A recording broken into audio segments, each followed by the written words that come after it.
Isa po sa mga naobserbahan ko sa makabagong panahon ngayon na makabagong technology, meron tayong mga bagong tinatangkilik. Ito po ay yung tinatawag nating pagtataas ng ating mga sarili. Ito po yung pride. Madalas ko pong makita nawawala ang kapakumbabaan.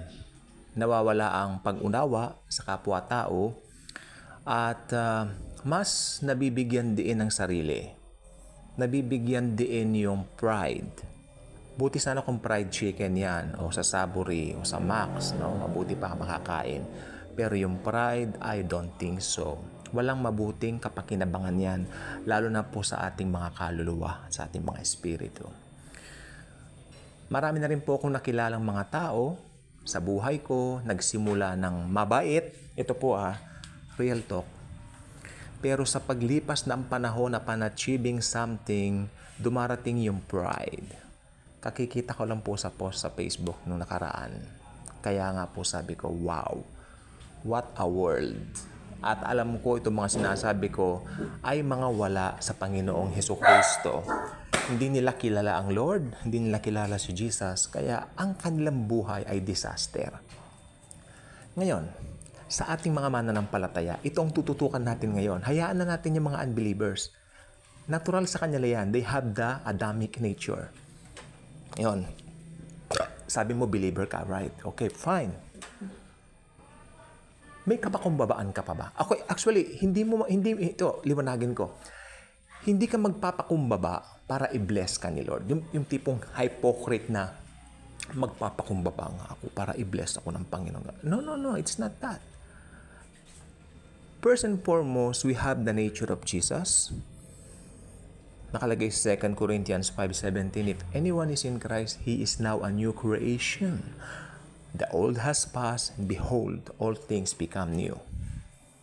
So meron tayong bagong nature. Kung dati magagalitin ka, nagagalit ka pa ngayon, pero nandoon na yung pinangahawakan natin na huwag nating paaabutin hanggang gabi o huwag nating hahayaang lubugan ng araw yung mga galit natin. Ano po? Nandiyan ang salita ng Panginoong Hesukristo. Ito ang ating basihan sa bawat araw ng ating buhay. Especially, nakikita ko po, some Christians, parang somehow, pride. Meron na pong pride. Makikita mo sa mga institutional churches ang iprini-preach kung paano magkamal ng salapi, kung paano maging successful. Well, wala po kayo makikita sa Bible na nag-preach kung paano maging successful, magkaroon ng business. No. Sad to say, sa ilang pulpits, ipinipreach yan. Diba? Magkaroon ka ng vision, magkaroon ka ng dreams. Hindi po tinuturo ni Apostol Pablo yan. Ang sabi lang ni Pablo, let us focus on Jesus. May dreams tayo, pero let us focus on Jesus. Ako, marami po akong dreams na hindi natupad sa buhay ko. But I always keep my focus and gaze on the Lord Jesus Christ. At alam niyo na sabi ko sa ending, Lord, thank you. Hindi mo binigay yung mga dreams ko. Kasi pag binigay mo yung mga dreams ko ngayon, malamang napariwara ako. Diba? So, perfect ang plan ni Jesus. Makikita mo ngayon sa mga ilang Christian institutional churches. Institutional churches, ito yung mga nagtatanyag, mga pastor na nagtatanyag ng kanilang mga sarili. Okay, dito po sa YouTube, marami na po kayong mga nakita. Mga pastor na may mga jet plane, mayayaman, ang pakikitungo sa mga miyembro, ibang klase. Hindi napapakitaan na maganda yung mga miyembro nila. Yan ang damage na ginawa ng institutional churches. Merong isang tatayo na pastor at yung pastor na yan lang ang papakinggan nyo at kayo lahat spectators lang kayo. Wrong! Ang church, tayo pong mga believers. Pupunta tayo as a church, as a whole, mag-gather tayo. Ang tawag doon church gathering. At hindi lang po siya exclusive para sa Sundays or Linggo.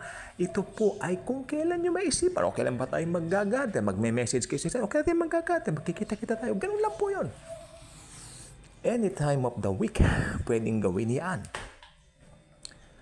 Kaya ang pride, makikita po natin doon sa mga pastor, mga celebrity pastor na itinatanyag na ang sarili. Makikita nyo na sa mga iba't ibang platforms, nagpo-promote ng mga libro, nagpo-promote ng kung ano-ano. Well, material na kapakinabangan. Iyan ang pinagmumulan ng pride. Okay? Yung mga wealthy pastors, ito po ay nandoon sa setting ng institutional churches wherein may isang pastor na tatayo at lahat ng member spectators na pwedeng hawakan sa leeg at pwedeng maging biktima ng manipulative tactics ng pastor na nakatayo. Ang church gathering po, masaya. Lahat may participation. Lahat pwede magsalita pero bigayan. Meron pong whole meal, tapos nagkukumunyon din po tayo, yung meron tayong cookies, di ba? Kaya, anong tawag dito? Elements, soft drinks, royals o orange, o red wine, Pero iba yung whole meal doon. Yung whole meal, all together, kakain tayo, sabay-sabay tayo, nagpupuri tayo kay Jesus. Okay. Yung kapakumbabaan, mapapractice kung house church ang setting. Tandaan po ninyo ang Panginoong Jesucristo bago po siya ipako sa krus, bago po siya maghirap, bago yung kanyang passion, siya po ay naghuling hapunan kasama mga disciples. And right after that, kumuha siya ng planggana. Diba? Tapos hinugasan yung mga mababantot na paa ng mga disciples niya. Nagpakumbaba ang Diyos, ang God of Gods. Kung ang God of Gods nagpakumbaba, sino ka para hindi? Diba? Ganun lang yun. May bago tayong nature. We love to be Jesus Juniors. Kung ano yung ginawa ni Jesus, masaya nating pwedeng ipakita sa ibang mga tao. Hindi dahil sa ikaw ay hypocrite, but you are very delighted doing it. Nakikita na po sa atin yung nature ni Christ. Hindi na yung nature natin na wala na. Inalis na.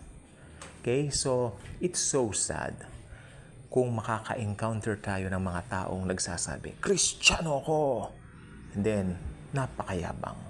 Puro yabang. Kaya kung hindi ka pa nakasubscribe sa ating channel, I invite you to do so. Click the notification bell, share this video, especially in topic natin yon about humility, about kapakumbabaan. Kapatid, naiprapractice mo ba ang kapakumbabaan? Kung hindi pa, umpisahan mo ngayon.